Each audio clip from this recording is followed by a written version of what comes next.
Welcome to RV Tips and Travels. I'm Ross. Today I'm going to show you everything about the BAL auto leveling system. How to use, recalibrate, override, and properly maintain this system. So let's start out with how this works in auto level mode. I'm sure that's what most of you are here to see anyway. So you've pulled into your site, engage your parking brake, and chalk your trailer wheels. Now these systems are 100% electric. That can be a little taxing on your standard dealer-issued lead-acid battery. So you'll want your coach battery to be charged up, or you can connect to shore power after parking if that's an option for you. First, there are a few of these systems. There's an SS 5.1. SS stands for stabilizing system. That is not a leveling system. There's the LS 4.4 and LS 6.4. LS stands for leveling system. These don't have tongue jacks because they're designed for fifth wheels. For travel trailers, your options are the LS 5.3, the LS 7.1, or the LS 7.3. And these are what we're covering today. These three systems all consist of at least a tongue jack, a pair of leveling jacks, a pair of stabilizer jacks, and a controller or the brain of the system. The 7.1 and 7.3 systems have an additional pair of stabilizer jacks because they're used on longer trailers. BAL gives you an extendable tongue jack post, so you can lower this down near the ground so you don't have to stand here and wait for the foot to reach the ground. Disconnect your chains, brake cable, weight distribution bars, your 7-pin connector, and unlock the coupler.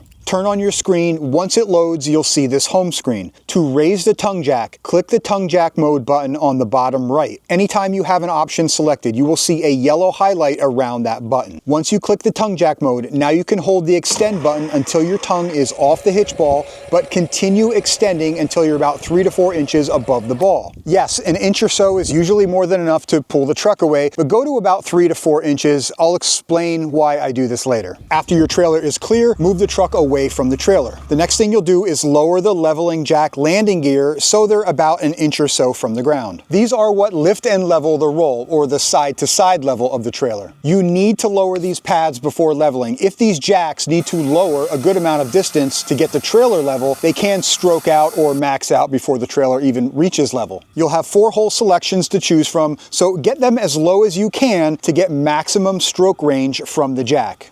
Let's head back to the tongue jack. Top left corner, click auto mode. The next screen will show auto level on the top right corner. Click to highlight that, then make sure all living beings and obstructions are clear from the trailer. Hit the green OK button and your trailer will start to auto level. The auto leveling process is going to happen in a very specific order. The first thing it's going to do is raise the front stabilizers if they are not completely up. They should be up, right? You just drove and parked at the campground, so there's no reason the stabilizers would be down, but it's going to check anyway. Next, it's going to either extend or retract the tongue jack until the pitch or front to back of the trailer is level. After that, it will start adjusting the rear jacks to level the roll or side to side level. Now here's where it gets interesting. Let's say it recognizes the camping side of the trailer is low. It's not going to extend just the camping side jack. The system is going to first extend both lift jacks until there is equal pressure on both sides. So these rear leveling jacks will initially be stabilizer jacks. Then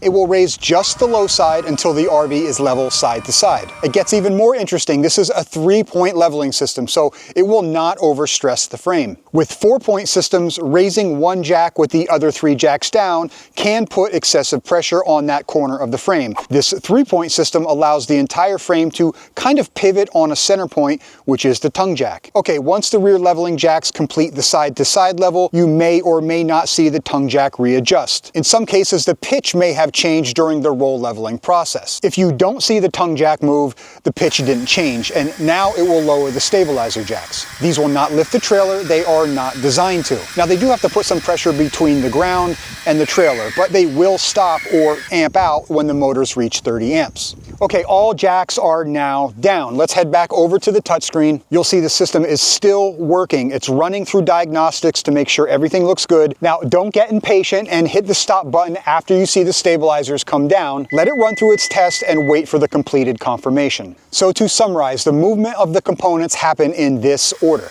First, it will raise the stabilizers if they aren't all the way up.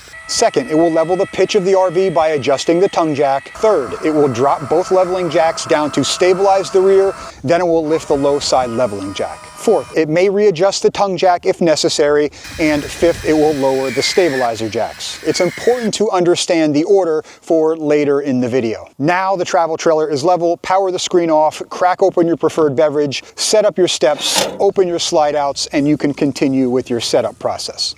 So when it's time to leave, this system has an auto reconnect feature that will basically perform the auto leveling feature in reverse order. Everything should be as it was before you auto leveled. The trailer should still be chalked, the slides should be in, the steps should be up, and the doors closed. You can also have shore power connected if you want. Power up the screen, select auto mode again on the top left, but instead of choosing auto level, choose auto reconnect. Once again, make sure all living beings and obstructions are clear and hit the OK button. First, it's going to fully raise the stabilizer jacks. Remember, these are always put down last, so they will always be first up. It will then retract the rear leveling jacks. Next, the tongue jack will return to the height it was when you disconnected from the tow vehicle.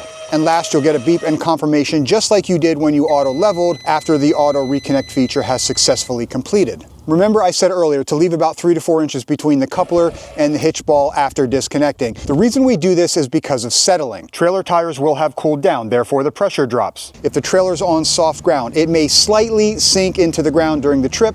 Additionally, your truck suspension may take some time to decompress after immediately disconnecting the trailer. All that said, truck and trailer levels may slightly change from the time that you park to the time that you leave. It's better to have that 3 to 4 inch tolerance so you can back up without having to make manual adjustments. Continuing with the process in reverse order, raise your lift jacks back up to the highest hole and back your truck in. Heading back over to the tongue jack mode, retract the tongue jack until it's connected to the hitch ball. You'll simply now finish the process of reconnecting the travel trailer to your tow vehicle, but don't forget, if you extended the tongue jack foot, raise that back up to its highest setting. Now check this out, with the tow vehicle connected, instead of going into tongue jack mode and holding the retract button until it's all the way up like a caveman, go into auto mode, then tongue jack retract, hit OK, and it will automatically bring the tongue jack all the way up. Wait for confirmation, turn off the screen, and you're done. Okay, this is important. If you deviate from the steps I just showed you or make any manual adjustments during your camping trip, that memory height will be erased and the tongue jack will not go back to the same height it was when you disconnected the truck. Everything will still work the same. You just have to manually raise the tongue jack to clear the hitch ball before you back the truck up. And that's how to auto level and auto reconnect. It's a simple process. Okay, so you've auto leveled, but something doesn't seem right. You walk around the RV with a bubble level and notice the trailer is not actually level. Like most electronic leveling systems, they need to be initially calibrated and sometimes recalibrated. To recalibrate the system, you first have to have the trailer level. Now, you can, of course, level the travel trailer the old-fashioned way with blocks or ramps, but this system will also allow you to manually level with the push of a couple buttons. Just like when we auto level, the truck should be disconnected and moved out of the way, the trailer should be chalked, slides in, steps up, doors closed, and your leveling jack landing gear lowered. Also, just like auto leveling, the manual leveling process needs to start with the stabilizers up. They can be damaged if you level with them down. I mention this now because you might be recalibrating after you completed the auto level process. So to manually raise them, just go into manual mode from the home screen, then stabilizer mode, which is already highlighted on my screen, then hold retract until they are all the way up. Go back to the home screen. You will see a battery level indicator on the bottom left.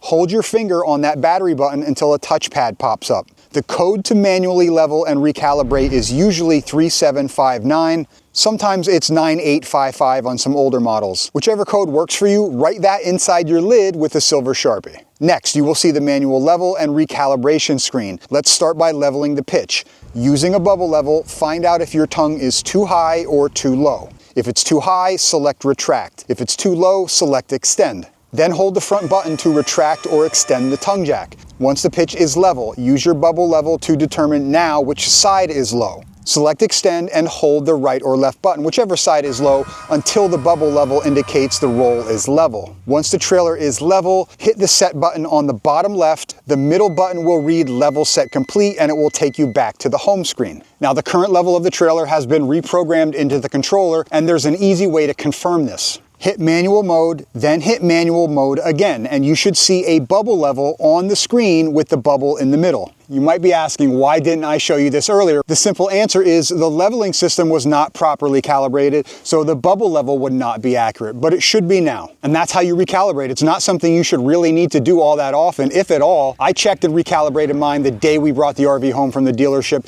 and it was a little bit off, but after 1 year of camping, it's still dead on. Okay, so how do you maintain this system? Let's start off with the controller. 9 out of 10 times, the controller is going to be located up front, usually in the pass-through storage, mounted with the sticker facing the ground and the arrow towards the front of the trailer. If it's not here, you can contact the manufacturer or ask around in some of the owners groups for your specific floor plan. This is a non-serviceable controller. There's no maintenance involved, no dip switches. All setting changes on the user end happen through the touchscreen. You will want to know where this is though, because there are replaceable fuses on the controller for your stabilizers. So if they aren't going up or down, check the fuses. The jacks, on the other hand, have auto reset breakers, and you'll need to contact the manufacturer if you suspect they or something else inside the controller is bad. The leveling sensors are located inside the controller as well, so this needs to be mounted securely, and that might be something you want to check once or twice a year. Remember, these things rattle down the road, so anything can happen. Maintenance on everything else is twice a year. Starting at the tongue jack, you're going to need automotive grease or wheel bearing grease. Lucas Red and Tacky number 2 is fine for all grease points moving forward.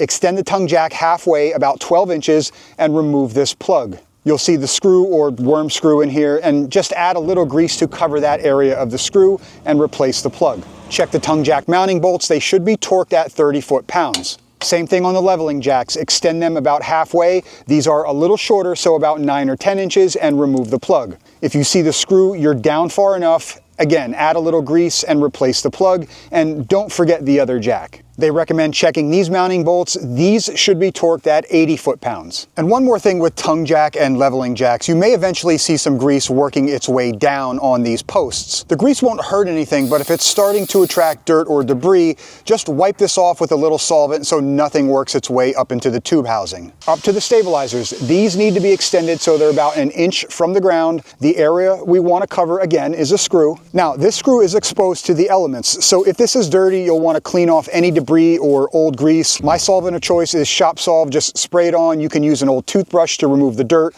Once that's dry, you can add a little grease between the motor coupler and the trunnion nut. Because this area is exposed to the elements and grease can just continue to attract dirt, BAL does say you can use a dry lube on that screw. Any dry lube with PTFE is fine. DuPont Chain Saver will also work. My personal choice is Bow Shield T9. I'll put a couple links in the description. Each side has an independent motor, so remember to coat the screw on both sides of the RV. I also like to add a little lubrication to the arm joints as well. Check the bolts here too. These should be torqued to 30 foot-pounds. It also goes without saying, while you're doing maintenance on this system, it won't hurt to just check all the wiring and harnesses while you're at each point. Make sure everything looks secure and in good condition. So this is what a stabilizer foot on a brand new travel trailer looks like after being lowered once on stone. Some of the coating has been scratched off and it's already starting to rust. Now imagine what this looks like in a year. These are big investments for most of us, and I want this to last. So we added the 5.5-inch square RV snap pad. Now the tongue jack and the leveling jacks are 9-inch squares. Unfortunately, this is one of the few sizes RV snap pads didn't have an application for. I told you in an earlier video, they are coming. Beta testing has already started, as you can see, and we're a little closer. We're expecting a release in 2026. They add more surface area, more ground contact means more stability, less sinkage. They're rubber, so they grip better on uneven ground. They won't scar or stain your driveway or parking pad, and they protect your landing gear from this. I will post on our community page as soon as I know these are available, and we have a link down in the description that'll take 10% off your order.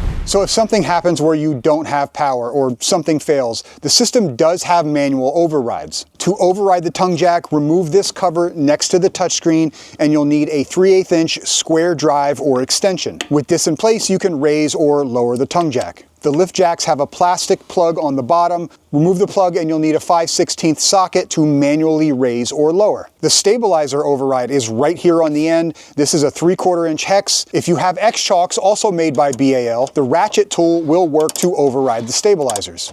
In this last section, I want to cover a very important consideration with this system. If the site you are on is considerably unlevel, you might need to tweak your process a little bit. For example, we were recently at a site where the ground pitched up towards the front of the trailer, so much that when the RV was level, the tongue jack was almost fully retracted. Inversely, that means the rear leveling jacks were extremely far from the ground after leveling. In situations like this, you may just want to manually level the pitch of the trailer before you hit the auto leveling button. By doing this, you'll be able to see how far those rear leveling jacks are off the ground after the trailer is level. Remember, you only have 4 holes to choose from. The landing gear may still be considerably far from the ground if the site is extremely pitched. This means you may want to put blocks under the landing gear to reduce that space so you don't stroke out the jacks before reaching level. I didn't do that in the video you're seeing. I put as many blocks as I could fit under the landing gear before the trailer was leveled. Then, as it was leveling the pitch, the rear of the trailer rose up so much that those jacks might have stroked out when it was their turn to start leveling. Long story short, had I manually leveled the pitch first, I would have been able to put more blocks under those rear leveling jacks. Luckily, in this case, the trailer reached level just before maxing out, but something to consider on very pitched ground. The only downside to manually leveling the pitch before hitting the auto level feature is that when you hit auto reconnect,